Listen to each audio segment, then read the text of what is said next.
How's it going, folks? Here with a bit of a quick vid going over this post over on the Smogon forums by Finchinator of the OU Council.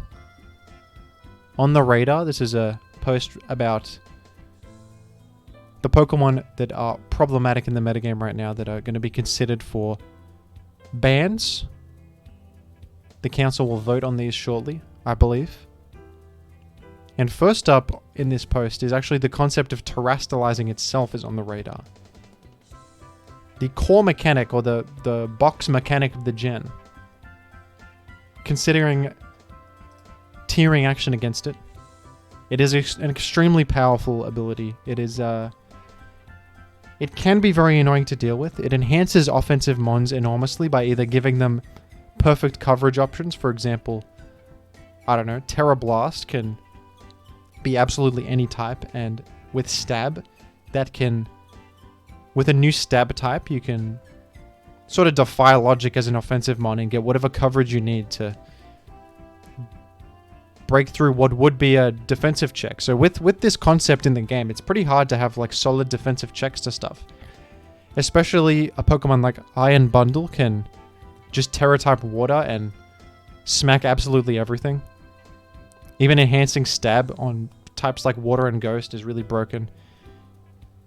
And that's not even including the defensive merit of Terra, which is just... It's very difficult to play around a Pokemon becoming a different type, you know? Even as an offensive Pokemon, you are in a great position, you've Dragon Danced up or something, and then they become the perfect type that resists what you're about to do. There is a bit of skill and nuance in there, I guess, but it's also just unpredictable, and it feels like an out-of-game effect, like, that defies the traditional logic of Pokemon. Like, Pokemon is supposed to be a certain type. You can sort of, like, bypass fundamental ideas in the game, and then, I don't know, it's bizarre.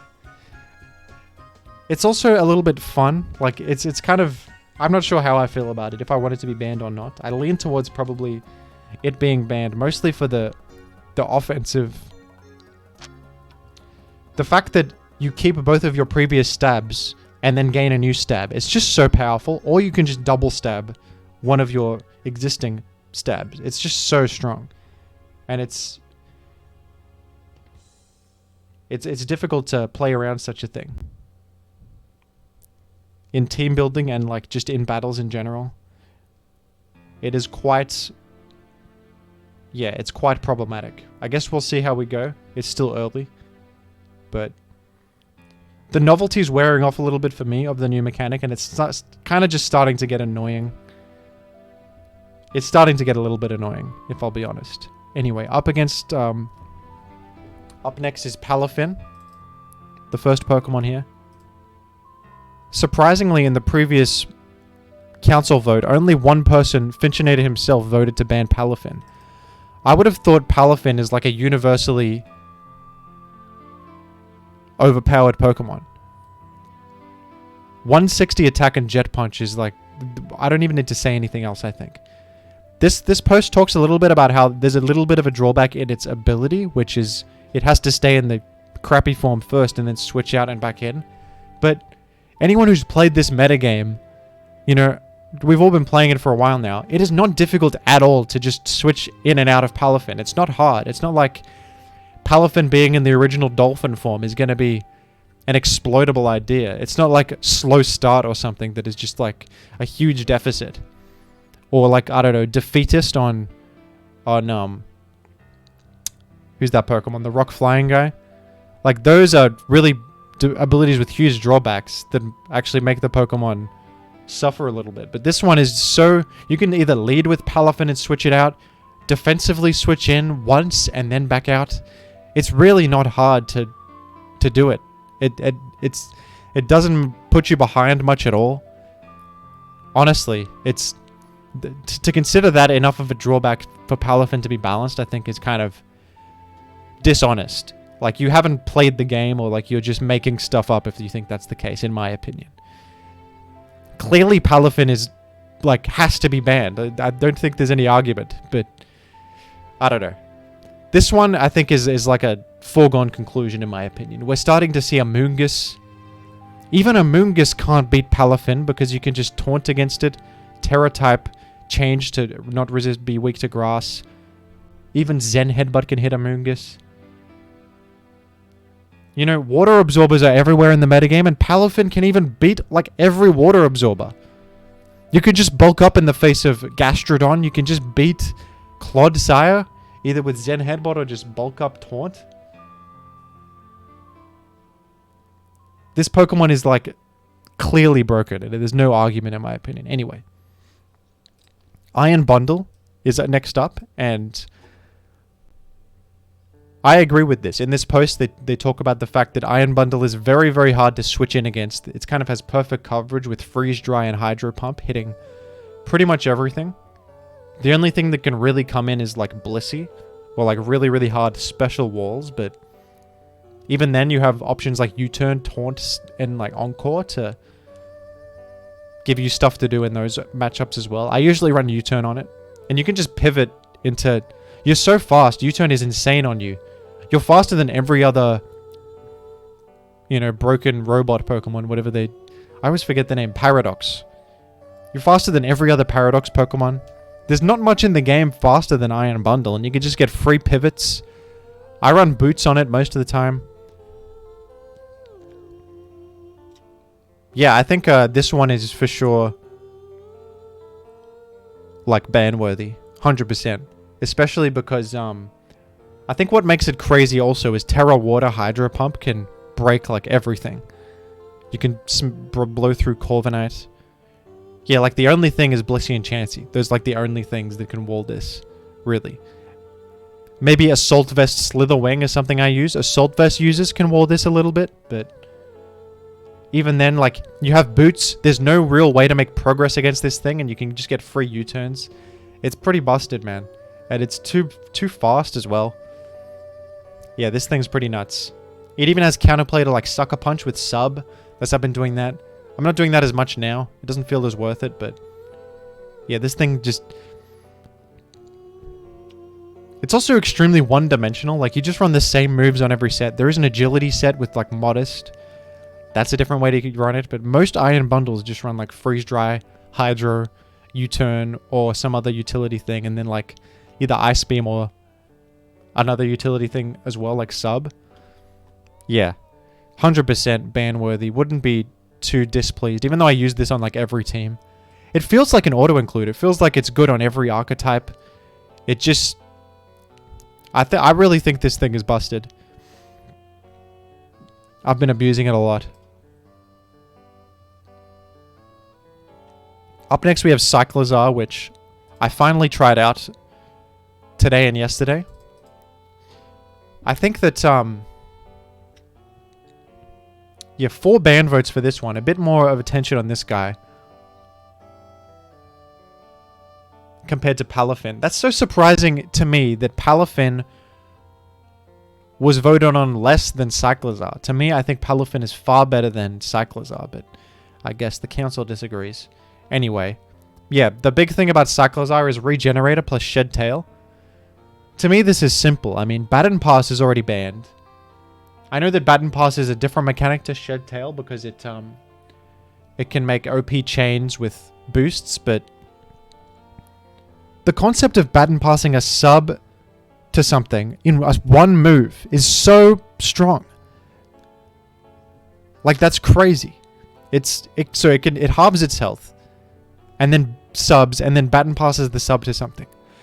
Something else to note is that it doesn't Baton Pass in the same way that like the actual move Baton Pass does. So if you, for example, Leech Seed Cyclizar or Intimidate Cyclizar or Yawn, usually if you were Baton Passing, you would pass on those negative effects. Shed Tail doesn't pass those on, so you can shrug off anything trying to like...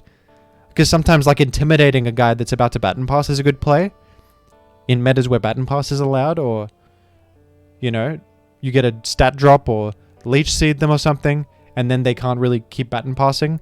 That's like some kind of counterplay. Shed Tail just passes the sub. You completely... I don't know. That to me is nuts. And Yeah, it just allows a free turn. It is often very telegraphed that Cyclizar is going to do that because that's its whole thing. But also, Cyclizar has like options to 50-50 the people who are playing around the Shed Tail. So you have like knockoff to make progress and then Shed Tail afterwards. Like you can force 50-50s like that where they see that you can Shed Tail to something broken like Dragonite. So they need to preempt that and go to like something with ice to cover Dragonite so it can't boost and win.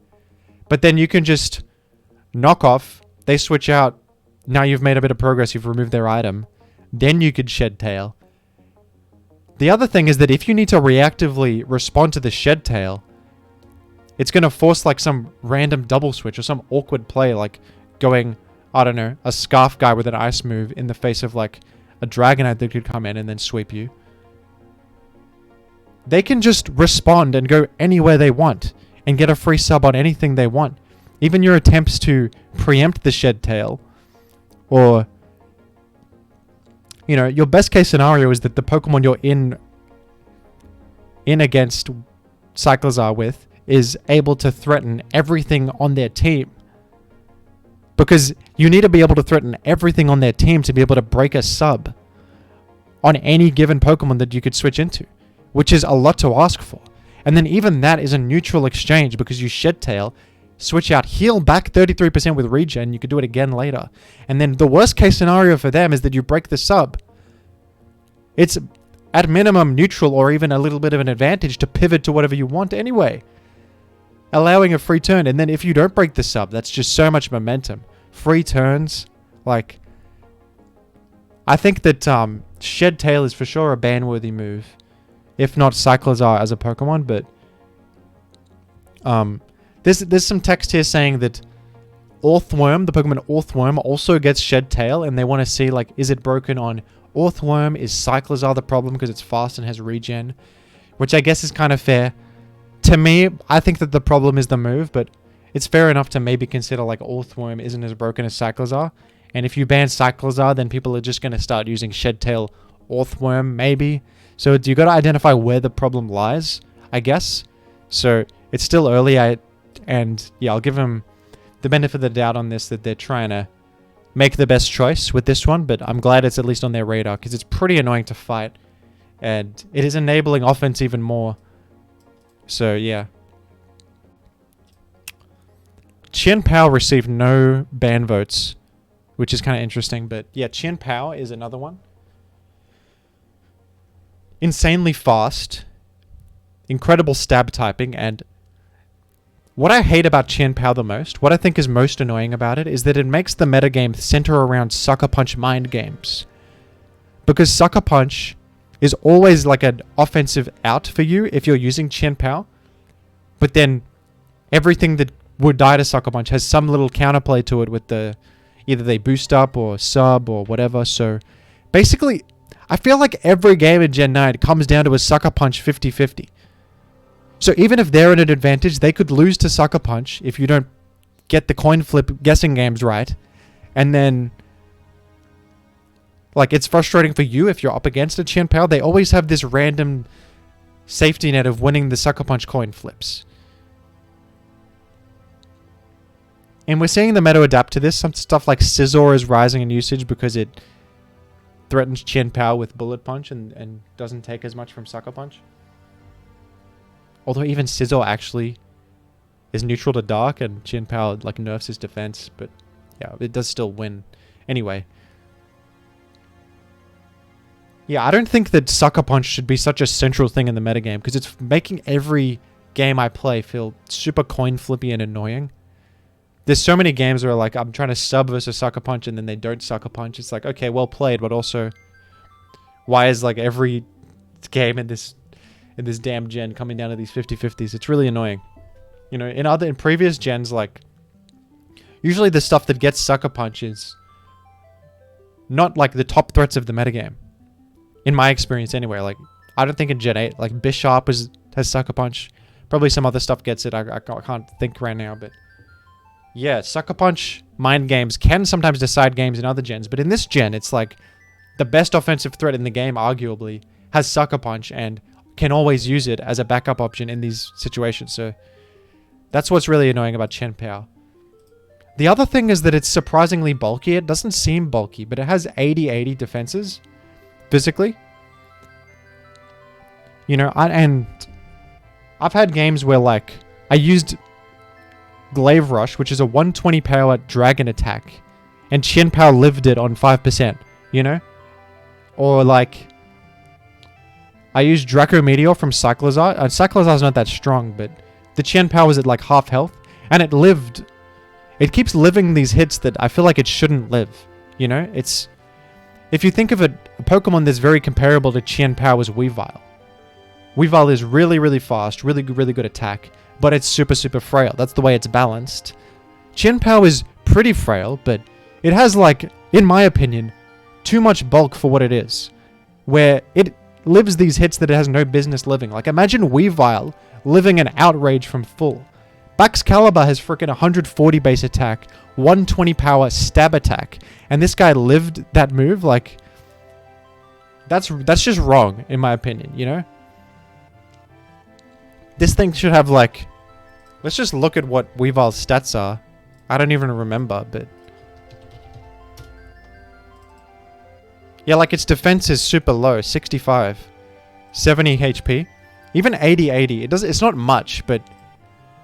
It randomly lives these hits that... Yeah, anyway. Like, that's not, I guess, the biggest issue, but this is something I felt like noting there. Roaring Moon is another one, which for me, I've actually found that it's not that hard to be able to, like, deal with this compared to stuff like Palafin and Chien-Pao and Iron Bundle that are more immediately threatening, centralizing, have stuff like priority moves or, like, just broken coverage. I can at least, like, go to Corviknight or something against Roaring Moon, or go to, I don't know, Fortress I've been using. You can go to, like, a defensive wall at least against this. But I do understand that it's on the radar. It's... The Booster Energy DD Acrobatics set is pretty bonkers. And often it'll come down to, like, prio moves to finish it off, or stuff like that. But yeah, it's very powerful in a pretty obvious sense, where it just has, like, high attack DD. I find in this meta, though, like, setup sweepers aren't that strong. It's all about, in my opinion, like, strong offensive threats with boots that are just threatening instantly. That, you know, you maybe make hazards with a suicide lead, and then go to, like, some offensive threat with the boots, and then just go nuts. I feel like that's what the meta is right now. And something like Roaring Moon is, like, the best setup sweeper at the moment, because it's just so OP stat-wise. You compare Roaring Moon to, like, I don't know, Baxcalibur.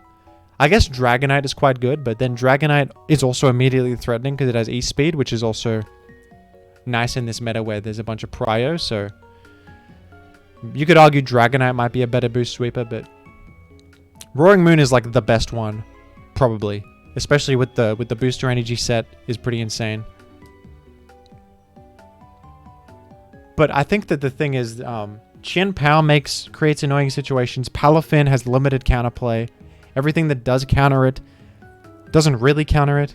And then Iron Bundle is, like, nearly impossible to switch in. And the things that can switch into it have to deal with U-turn, which just makes you able to, like, instantly pivot to something else.